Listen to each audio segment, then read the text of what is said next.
Bonjour, voici une capsule sur l'aire des pyramides. Lorsque nous voulons calculer l'aire d'une pyramide, nous devons calculer l'aire de chacune de ses faces. Lorsque nous observons la pyramide, nous pouvons constater que celle-ci a une base ainsi que plusieurs faces latérales. Il faudra donc calculer l'aire de la base dans un premier temps, puis les faces latérales dans un deuxième temps, avant d'en faire la somme pour avoir l'aire totale. Intéressons-nous tout d'abord à l'aire latérale des pyramides. Lorsque nous voulons calculer l'aire latérale d'une pyramide, nous pouvons calculer l'aire de chacun des triangles formant les faces latérales, puis en faire la somme. Cette méthode fonctionnera pour tous les types de pyramides. Donc, dans ce cas, nous avons une pyramide à base rectangulaire. Nous pourrions calculer l'aire des triangles formant ces faces latérales. Nous aurions donc deux triangles ayant une base de 45 décimètres et une hauteur de 55 décimètres, ainsi que deux triangles ayant une base de 25 décimètres et une hauteur de 50 décimètres. Effectuons ces calculs. Donc, pour trouver l'aire latérale de cette pyramide, nous effectuerions 2 fois l'aire d'un des premiers triangles plus 2 fois l'aire des deux autres triangles.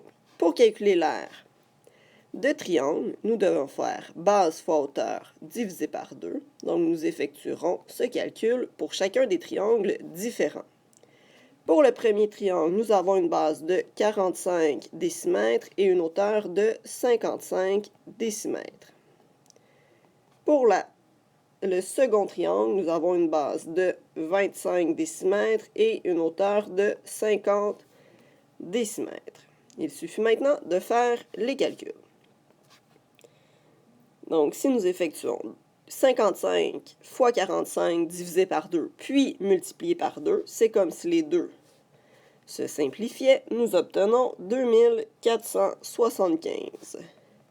De la même façon, le fois 2 divisé par 2 se simplifie, et 25 fois 50 donne 1250 pour une aire latérale totale de 3725 décimètres carrés.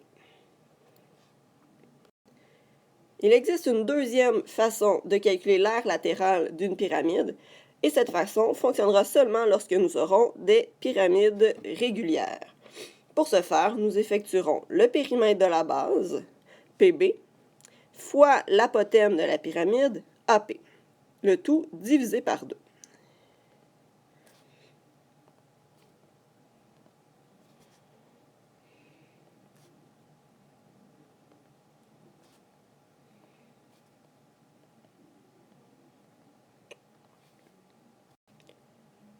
La raison pour laquelle il est possible d'utiliser cette formule sera expliquée dans les prochains instants. Donc, nous avons une pyramide à base pentagonale. J'ai représenté les 5 triangles formant les faces latérales en les mettant côte à côte, c'est-à-dire en alignant les bases de chacun des triangles. Si nous prenons la mesure de tous les côtés des faces latérales, en réalité, on retrouve le périmètre de la base.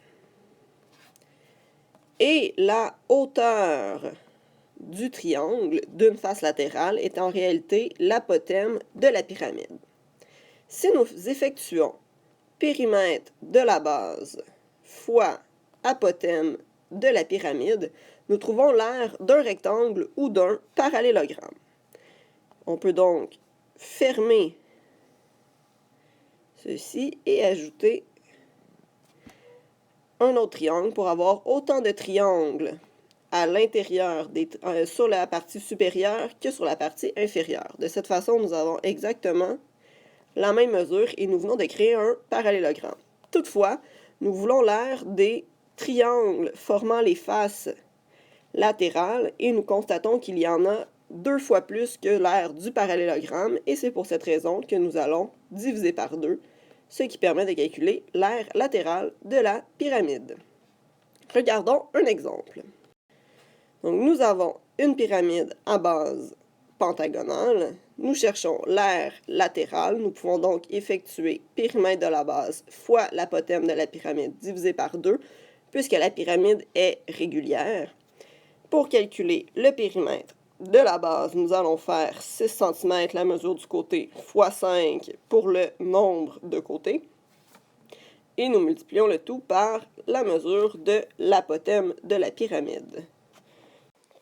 Nous obtenons 660 divisé par 2, ce qui donne une aire de 330 cm². Finalement, nous voulons calculer l'aire totale d'une pyramide. Nous aurons donc à y aller une étape à la fois, soit en commençant par calculer l'aire de la base, puis par la suite en faisant l'aire latérale pour finalement additionner les deux informations. Donc, pour faire l'aire de la base, ici nous avons un hexagone régulier. On nous donne comme information le périmètre de la base ainsi que l'apothème de la base.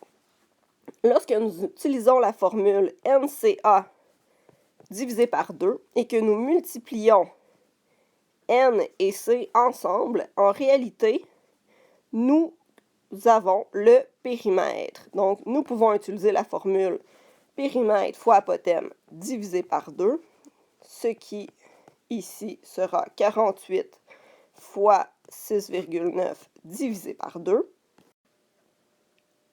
ce qui donne l'aire de la base de 165,6 mm². Si nous regardons maintenant l'aire latérale de la pyramide, nous pouvons effectuer le périmètre de la base fois l'apothème de la pyramide divisé par 2 puisque la pyramide est régulière. Donc 48 fois 24 divisé par 2, ce qui donne 576 mm². Il reste à calculer l'aire totale, donc soit une fois l'aire de la base et une fois l'aire latérale.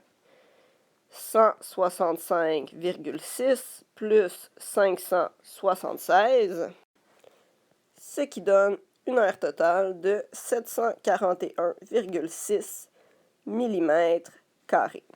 Merci.